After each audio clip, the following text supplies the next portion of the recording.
Anthony Matheus dos Santos ini pemain Brasil 24 tahun yang banyak dirumorkan ya untuk naturalisasi, sudah akan datang ke Indonesia memperkuat tim nasional senior nantinya di putaran ketiga pra Piala Dunia zona Asia ya. Anthony El Gasing disebut keturunan Nganjuk dan akan dinaturalisasi PSSI. Begini fakta sebenarnya. 3 pemain keturunan Indonesia yang akan segera menjalani proses naturalisasi agar bisa membela timnas Indonesia U19 yang punya target untuk bisa lolos ke Piala Dunia. Indonesia memerlukan pemain-pemain yang berkualitas. Tidak ada salahnya menaturalisasi tambahan 3 pemain keturunan Indonesia. Rumor soal pemain yang akan menjadi target naturalisasi kini kian liar. Bak bola salju beredar nama-nama pemain yang bakal segera diberi kewarganegaraan Indonesia dapat diplot memperkuat timnas Indonesia. Salah satu nama yang belakangan center dikabarkan bakal dinaturalisasi adalah Anthony Matheus dos Santos.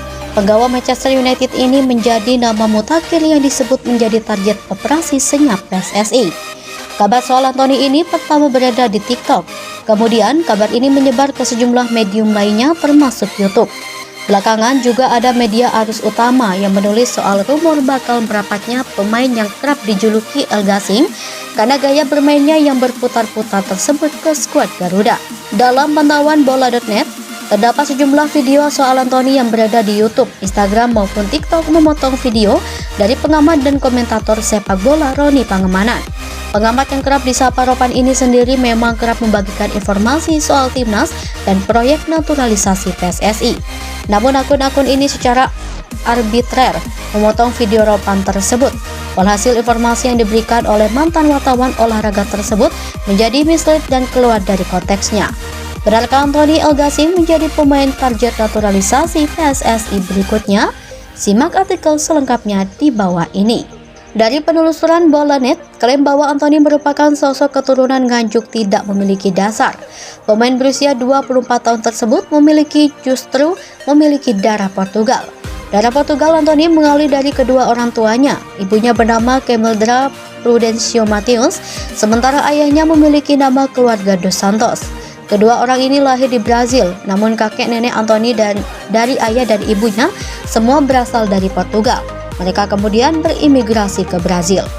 Keluarga Anthony sendiri menetap di Inferno, sebuah favela di pinggiran kota Osasco, Sao Paulo.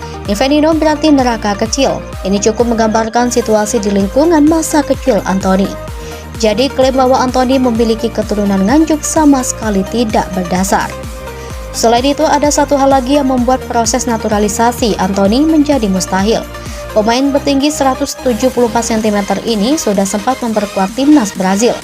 Bahkan dalam penampilannya tersebut, ia sempat mencetak 2 gol bagi Celeste. Anthony terakhir kali membela Brazil dalam ajang resmi adalah di perempat final Piala Dunia 2022. Dalam laga kontra Kroasia 9 Desember 2022 tersebut, Brazil kalah dengan skor 3-5. Dalam laga tersebut, usia Anthony sudah lebih dari 22 tahun. Sementara dalam status FIFA edisi 2022 pasal 9 ayat 2 poin C tentang perpindahan asosiasi tertulis bahwa pemain yang pernah membela tim nasional di kompetisi resmi tak boleh lebih dari 21 tahun jika ingin pindah federasi. Memang ada celah untuk menaturalisasi Anthony jika memang dipaksakan. Namun PSSI tentu terhitung kerepotan yang akan mereka hadapi dalam proses naturalisasi tersebut. Mereka hampir bisa dipastikan bakal berkaca dari berlanjutnya proses pindah federasi Martin Paes. Bahkan sejauh ini belum ada kepastian apakah Paes yang sudah jadi WNI bisa bermain pada putaran ketiga kualifikasi Piala Dunia 2024 mendatang. Sementara itu, Ropan yang videonya dipotong oleh sejumlah akun penyebar kabar hoax ini juga mengeluarkan bantahan. Dalam kanal YouTube Bung Ropan, ia menilai bahwa kabar ini bohong belaka. 3 pemain timnas Indonesia yang kompak sebut Winger Manchester United, Anthony sebagai lawan terkuat. Nomor 1, Jay Itzes. Sebanyak 3 pemain timnas Indonesia yang kompak menyebut Anthony sebagai lawan terkuat yang pernah dihadapi di lapangan hijau akan diulas Okezon.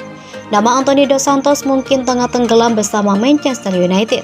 Musim ini saja, Anthony baru mengemas 2 gol dan 2 assist dari 33 pertandingan di semua kompetisi bersama Manchester United. Angka itu tidak sebanding dengan uang yang dikeluarkan Manchester United untuk memboyongnya di Ajax Amsterdam pada musim panas 2022, yakni 95 juta euro atau setara 1,63 triliun rupiah. Namun ketika memperkuat Ajax Amsterdam pada 2020 sampai 2022, Anthony bisa dibilang salah satu pemain terbaik di Eredivisie. Di musim terakhirnya bersama Ajax Amsterdam pada 2021 sampai 2022, Anthony sanggup mengemas 12 gol dan 10 assist dari 33 pertandingan. Alhasil banyak pesepak bola yang jatuh hati kepada Anthony. Lantas siapa saja pesepak bola yang dimaksud? Berikut 3 pemain timnas Indonesia yang kompak menyebut Anthony sebagai lawan terkuat. 3. Ragnar Oratmangun. Mental sebagai gelandang kiri membuat Ragnar Oratmangun kerap bersinggungan dengan Anthony yang bertugas sebagai winger kanan. Ragnar Oratmangun yang menjadi idola baru publik sepak bola tanah air ini mengakui kualitas Anthony. 2. Kelvin Verdong. Kelvin Verdong yang biasa merupus sebagai fullback kiri otomatis bersinggungan langsung dengan Anthony yang beroperasi di posisi winger kanan.